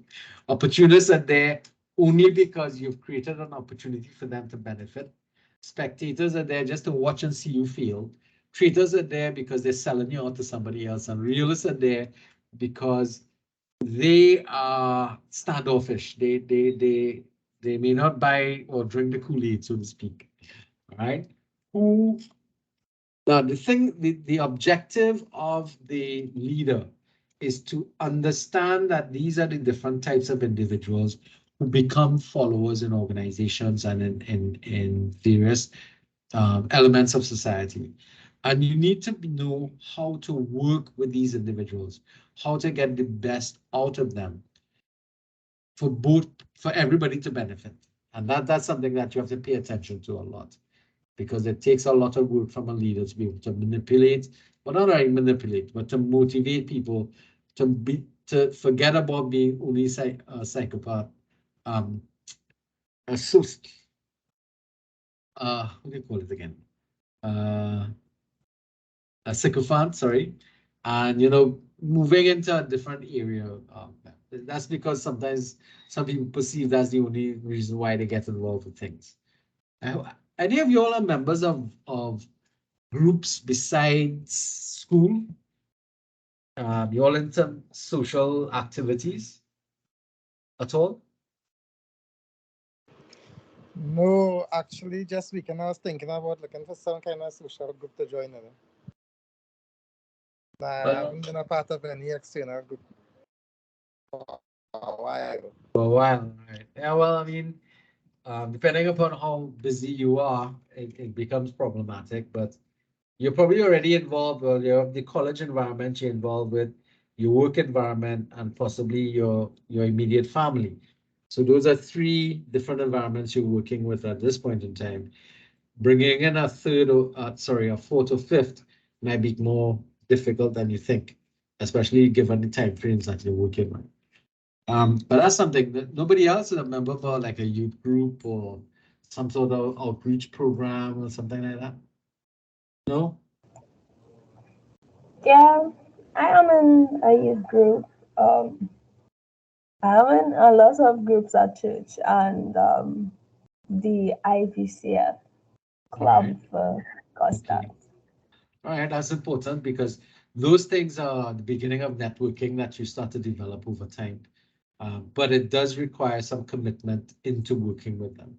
All right, so follower responsibilities. So if you are in the case, because we all can't be leaders at all times, at some times we're going to be followers as well. So these are your responsibilities: offering support to the leaders, taking initiative, playing counseling and coaching roles to everybody else as well as the leader, raising issues and concerns when necessary, especially with the behavior and actions or decisions of a leader, seeking and encouraging honest feedback, clarifying your rules and expectations, showing appreciation, keeping the leader informed, and resisting inappropriate influences of a leader.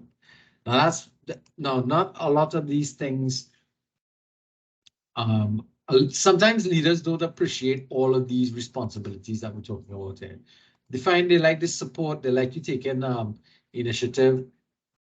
Counseling, sometimes they have problems with that because they don't necessarily respect your point of view. Raising issues and concerns can be problematic sometimes, so they tend to be a little problematic with that. Getting feedback is okay, clarifying, that's fine. Showing appreciation is also one that they like. Keeping the leader informed, but this last one, resisting inappropriate influences of a leader, takes a lot of strength, because for you to resist the influences of a leader that you perceive as being negative is something that a lot of leaders don't want you to get involved with at all. Right? They don't want you to get involved with, because who are you to tell me how to run my things? And again, that kind of speaks to the kind of leader you are. All right, so someone, in order to function in those roles, these responsibilities, these are your competencies: displaying loyalty, functions well in change-oriented environments. This third one, functions well on teams and groups. That's something that you're always going to have to get to deal with. Can think independently and critically. That one is sometimes not considered as important, but it is critical for the type of leadership situations that we are looking at. Right? We are looking at people thinking independently and critically and regularly. Considers integrity of paramount importance. That's important. That's critical. All right. Now, given all those things that we talked about there, do you think the word follower is the best term that we could utilize to describe people in that situation? Would you? Can you think of anything else? No? What about associates? How do you feel about that word? These are my associates. Yeah, associate songs nicer. Yeah, nicer in the sense that it gives more equity rather than these are my followers. Sort of like some kind of disciples, you know? Yeah, interesting. So this model here that we're looking at, this is this Kelly model that is looking at the type of followers and another version of it, independent, and it's looking at measuring your level of independence and critical thinking on the y-axis, and on the x-axis it's measuring passivity to active behavior, so your action levels. So an effective follower will be somebody who is highly critical, independent thinking, and highly active.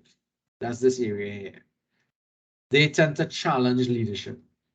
An alienated follower is somebody who is able to think critically and independently, but is very passive in their behavior. There's a lot of Trinidadians fall in this area here. They can think critically and independently, but they're not going to do anything about it. And that is a bad thing for an organization, because it means people with a great deal of knowledge and information, they're not acting to help the situation. They're just ignoring it. Then you have those who are highly active, but they're unable to think critically, and they're very dependent upon other people to develop their point of view. That's the yes people. And then, of course, you have people who don't do anything, or they're very low activity levels, and also very difficult to engage in critical thinking. These are the sheep that we talk about from time to time. Now, the model is trying to say to you that, again, as a leader, if you look at these 4 domains of actions, of behaviors, or thinking, you have to be able to move people closer to the origin, where they can become more effective as followers. For sheep and yes people, you need to help them develop the skills of critical thinking and engage them in letting them know that, listen, you need to act on it. Outreach to your alienated followers to try and bring them back into the fold, and to take action when they see things being things. So those are some of the things that you have to pay attention to. I mean, yes, you want most of your followers to be effective followers, but you really need to be looking at the fact that you're surrounded by all these types of followers, and there's different things you need to do to be able to deal with it. All right, so again, it's about awareness that we're talking about. Okay, so now going along with the followership, here we have the different types of leadership styles that can be utilized by people working in the leadership models. Classic systems of leadership like laissez-faire, autocratic, participative leadership, situational, emergent, transactional, transformational, and visionary. So different types of leadership styles can be utilized in different types of situations. No one style is better than another, though people have preferences. This is something that we need to understand. The actual style of leadership has a lot to do with preferences. Okay, any person, so a leader defined as any person who actively engages with other people to try and accomplish change. Now, what is the purpose of leadership? Purpose of leadership is to motivate, to achieve the goals of the organization, to ensure that we follow the rules, provide continuity, and the push to keep us going, momentum, embrace and foster change. So if we are stuck in the doldrums, we can't expect that our followers will do the same. Will want to embrace change when you don't want to do it. We are working towards the common good. That's the good of everybody. We act sociably in a socially responsible manner. We are civically engaged as a leader, and we show or display civic responsibility.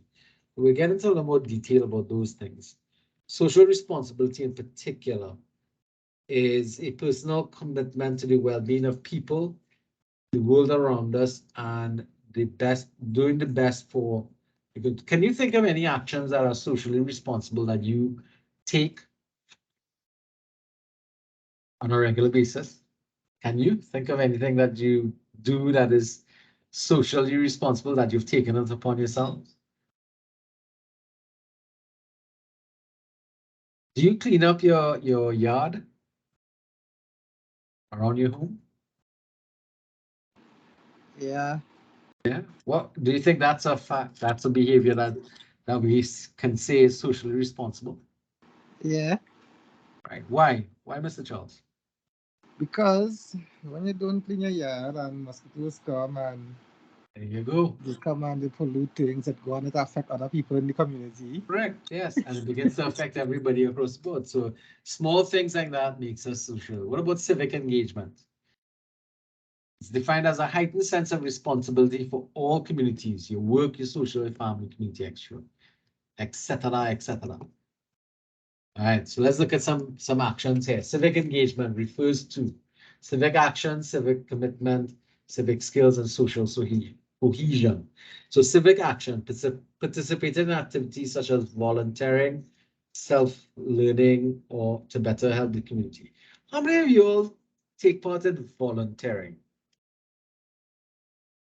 Anybody here took part in the beach cleanups? Have you ever taken part in beach In cleanups at all? school, in secondary school. Right? But for what function? What purpose? Beach cleanups. All right, okay, beach cleanups. That's one. All right, civil commitment or duty, the willingness to make positive contributions to society. Right, so that means getting committed to those kind of actions on a regular basis. All right, so how many of you all litter, throw things out your car window, help things out in the road, that kind of stuff? How many of you all do that on a regular basis? I don't know what that means, but those are the kind of things we're talking about.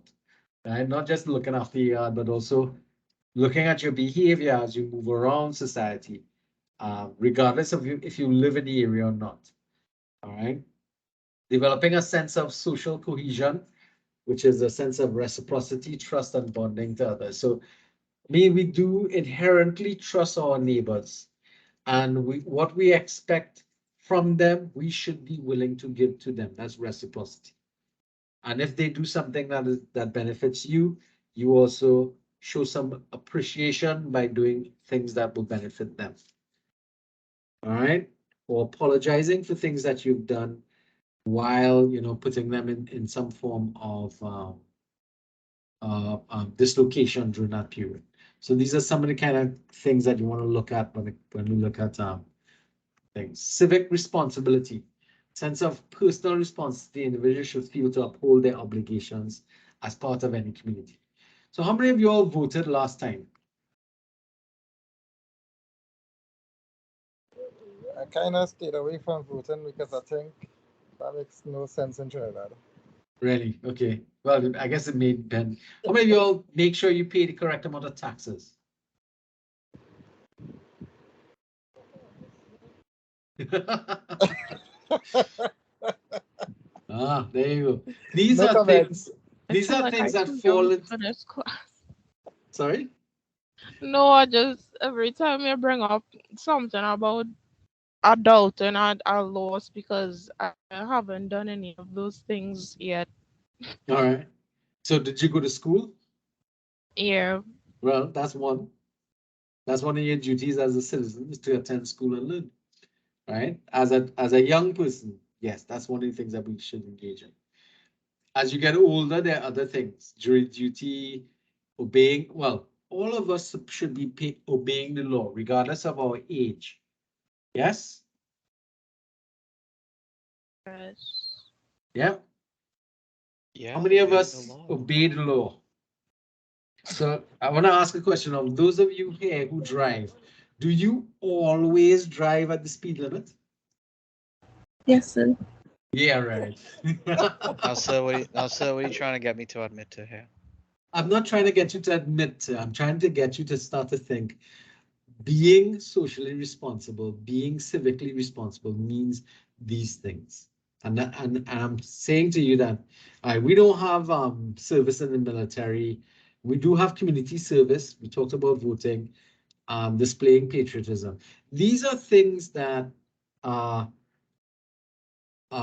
things that we should be engaged in on a fairly regular basis. And it's everyday behavior. Like, all right, so when you're cleaning up your house and stuff like that, do you clean the front of your house, the drain in front of your house, the pavement outside? Yeah, sometimes sweep up the road and Right? wash down in front of your place. Yeah. Yeah. Why? Things that I do. Is it really beneficial for you, or is it going to benefit the society or the area that you live? Well, it's beneficial for me and society, for Right, the persons who are using the space in front of me driving on the road. right, And then I have young children, so I don't want any stone to be in the road and a chip on a tire and somebody get injured or it break a glass. right. So That's all it. of that. That's it. Yeah, that's it. All of those kind of things. Those I put. I remember my dad and I, before he died, there was a dog that got knocked down in front of our yard, and it was a large dog, and it was starting to get really out of hand. And Dad and I went outside and we dug a hole and buried the dog on the side of the road. And I remember my neighbor coming up and saying, "Hey, there's get day work for man to do that." I said, "What?" County councillors come on. But the thing about it is that the dog was on the road and cars were just kind of crushing him more and more. And it was really disheartening to look at the animal being treated that way. Because we have a lot of dogs as during our lifetime. So it's really disheartening to see somebody's animal that was being treated that way. So we buried it. I remember sure, it was really horrible to deal with, really, really painful and horrible. But again, that's because it would benefit everybody, the users of the road, the people in the area, to just look after that. And for no other reason but to make sure that the animal was treated well after the fact. All right. So a question is, should a leader know everything?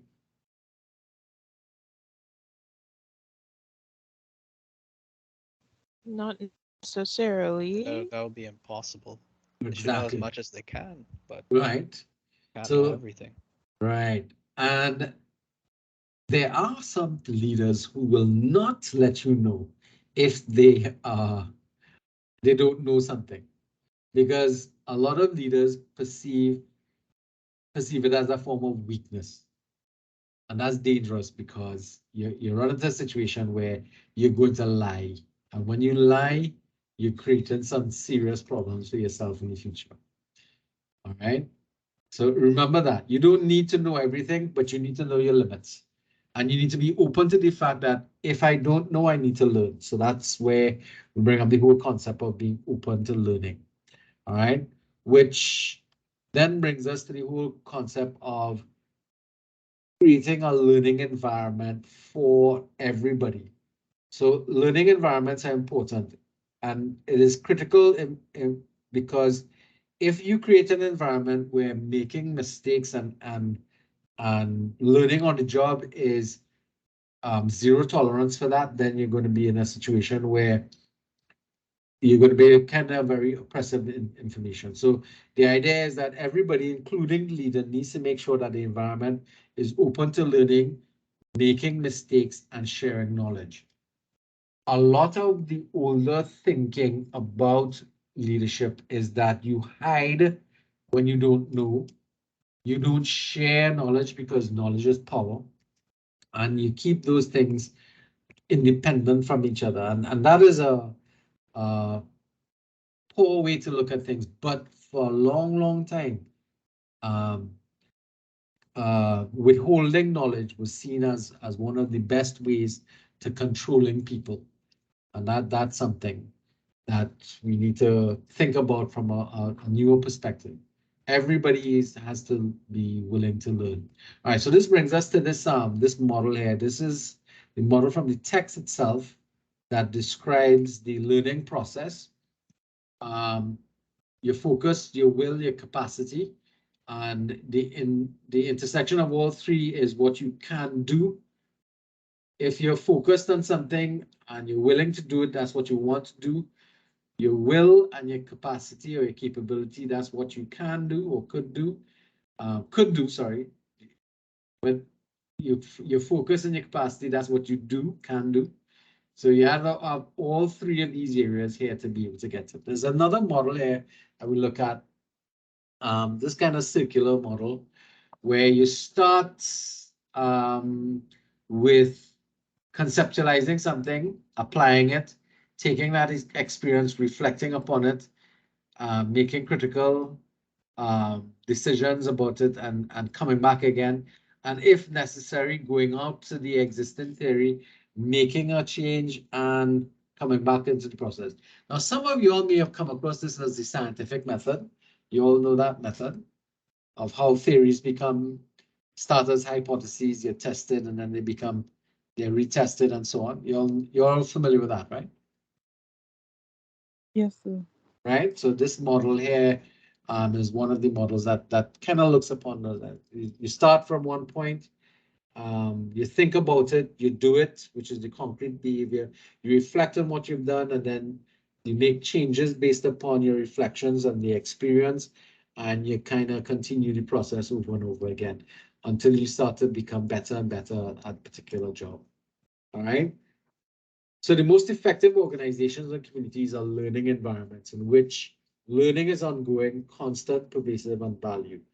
So we create something called lifelong learners. And that's something, if you've been paying attention to Costat's learning, our mission and vision statement. Do you ever remember that we have a vision of being lifelong learners, of creating lifelong learners?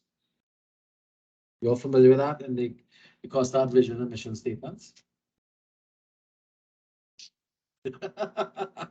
Well, if not, something for you to go look for. All right, experiential learning or learning from your experiences. This is one of the most powerful ways in which we learn. We learn by doing things and reflecting upon what we've done. And then applying that reflection on the next time we do it. So basically you do something, you reflect on it, and you think. So experiential learning is probably the highest form of learning that you can engage in. That's this one here. Abstract, first of all, you think about something. Abstract, oh crap, I'm doing this. Abstract conceptualization. That's basically thinking about something. Now in radiography, this is something that you could actually look at. I don't know if you all get active experimentation, but I know you all have a lot of abstract conceptualization.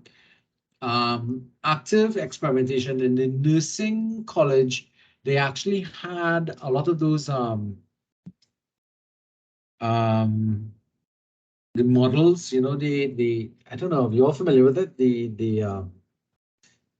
oh God, I can't remember it, but the dummies that they had in the thing. Did you all ever go in and manipulate with those active experimentation in terms of your radiography and thing? Well, sir, we have some like things called phantoms, which is kind of the same concept when we would expose those and see the X-rays of fake bones and stuff like that. Right, that's what I'm talking about. So you all got a chance to do experimentation. Then you all moved into your what you all call it, your internships or your clinicals, where you get concrete experience. Have any of your lecturers asked you to make observations and write up reflection, writing notes and stuff like that about what you did, how you did, and that kind of stuff? Because as you deal with different people, you'd start to reflect on what you've done, and it could possibly impact upon how you conceptualize things and go through that process again. You all have to put in how much hours of clinicals.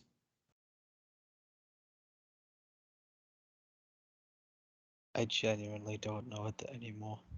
There's a requirement. There's a certain number. I know in the nursing program, nurses have to put in something like about 4,000 hours in several different clinics before they can start to qualify for final exams and certification. Clinicals.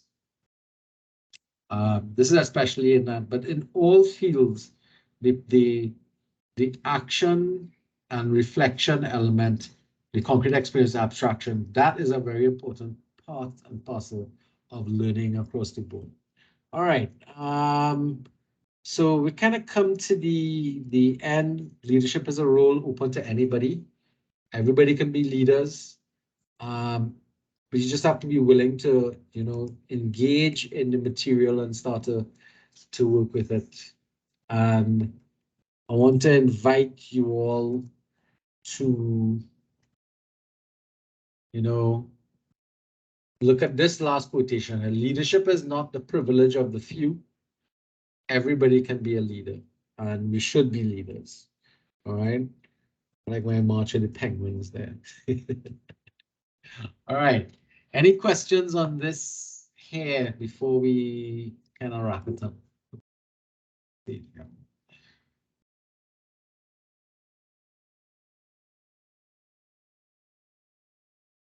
Romeo come in?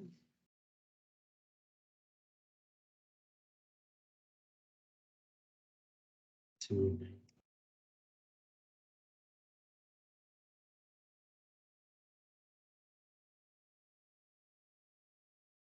this change. Let's make sure we don't have any changes. Any questions anybody wants to ask, clarification wise? All right, so for next week, what I would like you all to do is to go through this one now. This is just the plain PowerPoint, chapter 2. Go through that. I will put the recording up for today's class. Here it should just be one part as opposed to 2 parts from the previous time frame. And as soon as that is available, I'll load it into the classroom. Technically wanted to split this class in half, but decided the guys to go through it in this particular manner. So there are no questions. Everybody's okay. Everybody understands anything? Anybody has any questions they want to ask? No, I'm not playing with you. All right, so you're not playing with me again? That's what daughter. I'm just calling the laptop there. Miss Singh, go ahead. I don't really have any questions. Right. So everything is fairly clear. We understand everything, so to speak. Yeah. All right. Okay. Well, if nobody has any questions, let's feel free to call it quits for the evening. Thank you guys for meeting me and coming in class and engaging in some discussion. I hope in the future more of you will participate in the discussions as we move forward. Okay, guys?